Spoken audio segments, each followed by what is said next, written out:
Maintenant qu'on a observé le rapport des périmètres, on va faire le même genre d'activité, cette fois-ci, pour établir un lien entre le rapport de similitude et le rapport des aires. Donc, on nous dit, voici deux prismes à base rectangulaire qui sont semblables. Comme tout à l'heure, on les identifie une base ici avec les lettres A, B, C, D et A', B', C', D'. Donc, puisque les prismes sont semblables, les rectangles A, B, C, D et A', B', C' qui forment leur base sont aussi semblables. Donc, on se demande maintenant, donc on va essayer de compléter le tableau suivant avec des dimensions possibles pour ces rectangles. On nous demande cette fois-ci non pas de s'intéresser au périmètre, mais à l'aire de la base et des rapports de similitude et du rapport des aires.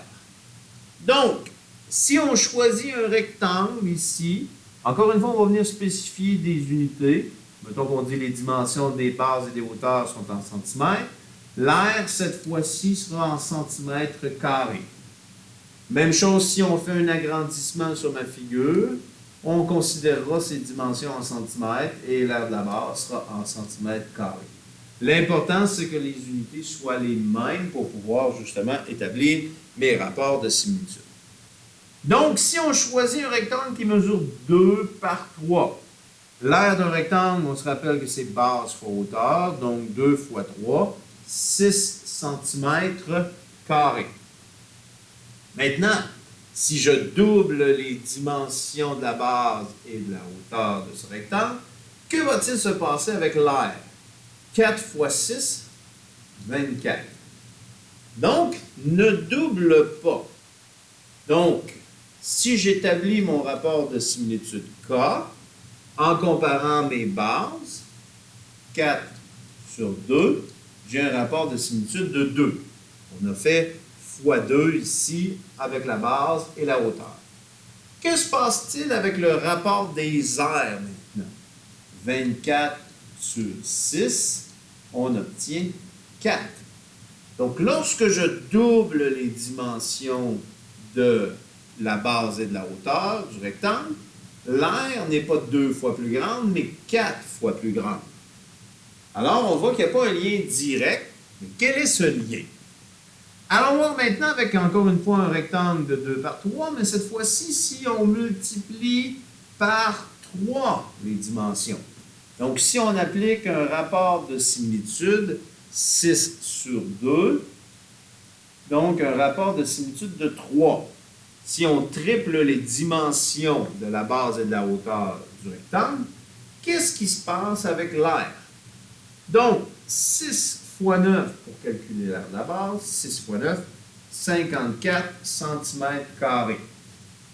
Donc, si on calcule le rapport des aires de base, 54 sur 6, 54 divisé par 6, ça nous donne 9.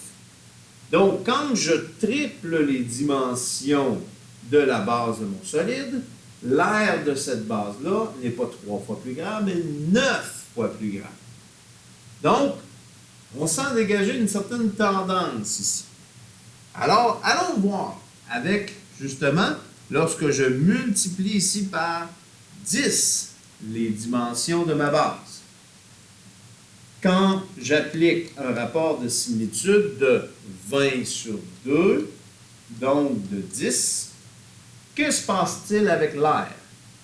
20 fois 30, ce qui fait 600 cm².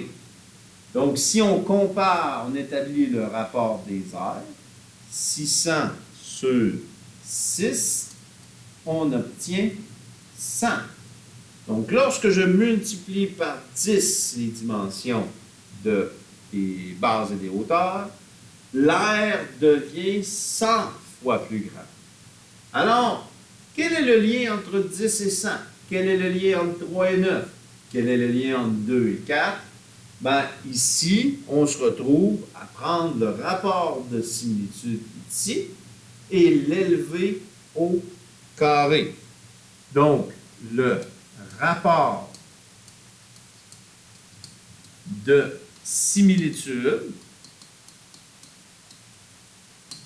élevé au carré, donc au carré est égal au rapport des aires.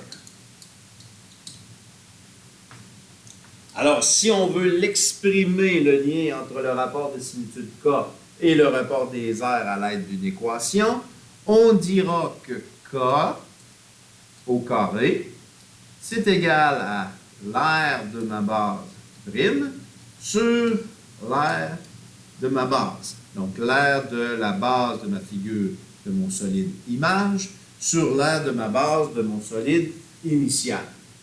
Bien sûr, on pourrait refaire la même activité et découvrir que le rapport de similitude K au carré, c'est aussi la même chose avec l'aire latérale. Si je prends l'aire latérale d'un solide image sur l'aire latérale de mon solide initial, ça me donnera aussi le rapport de similitude au carré. On pourrait faire la même chose, bien sûr, si l'aire de la base et l'aire latérale sont proportionnels au carré donc sont aussi au carré du rapport de similitude. C'est la même chose. Donc, on peut dire que K carré, on peut aussi établir le même lien avec l'aire totale de mon solide. Donc, si je calcule l'aire totale de mon solide image ici, donc sur mon aire totale de mon solide initial, ce sera aussi le cas, le rapport de similitude au carré. Bref, K au carré relie les rapports de n'importe quel élément d'aire homologue dans mes deux solides.